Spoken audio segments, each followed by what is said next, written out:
लोकनि सुनि रहल छी SK म्यूजिक उमगांव के प्रस्तुति।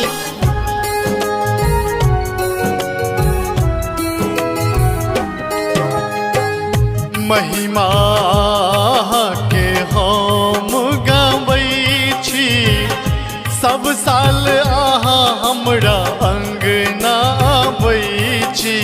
ओहू साल एबै अहाँ से हम बुझै छी, ओहू साल एबै अहाँ से हम बुझै छी। सब साल अहाँ हमरा अंगना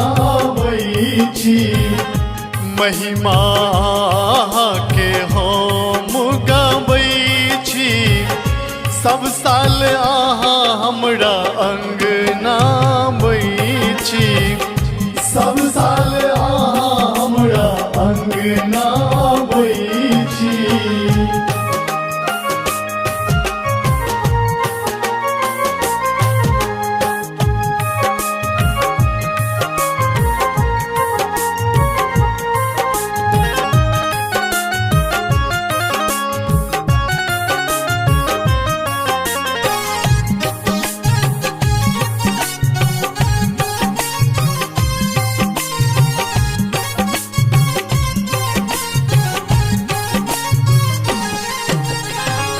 चारिम दिन भादवक पक्षी जोड़िया, भरि दिन भूखले रहै कनिया बहुरिया।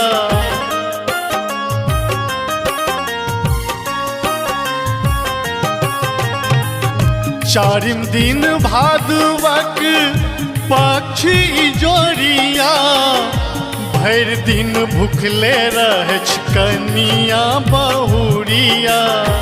होइते साँझ अहाँके भोग लगबै छी, सब साल अहाँ हमरा अंगना आबै छी।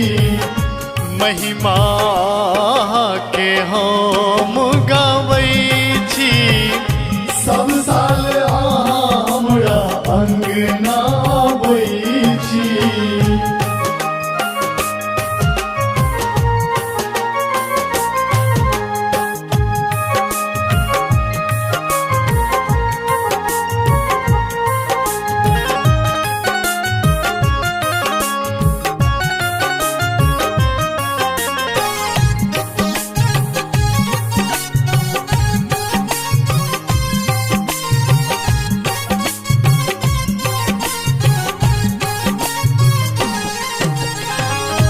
बौआ पूची सब एकटक ताके, अपन अपन नैन सँ गगन के निहारे।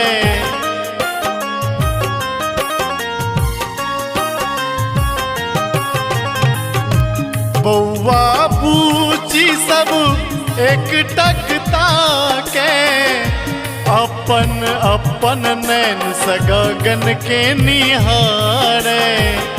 किएक अहाँ एतेक प्रतीक्षा करबै छी, सब साल अहाँ हमरा अंगना आबै छी। महिमा के हम गाबै छी, सब साल अहाँ हमरा अंगना आबै छी। ओहू साल एबै अहाँ से हम बुझै छी, ओहू साल एबै अहाँ से हम बुझै छी। सब साल अहाँ हमरा अंगना आबै छी। महिमा के हम गाबै छी, सब साल अहाँ हमरा अंगना आबै छी।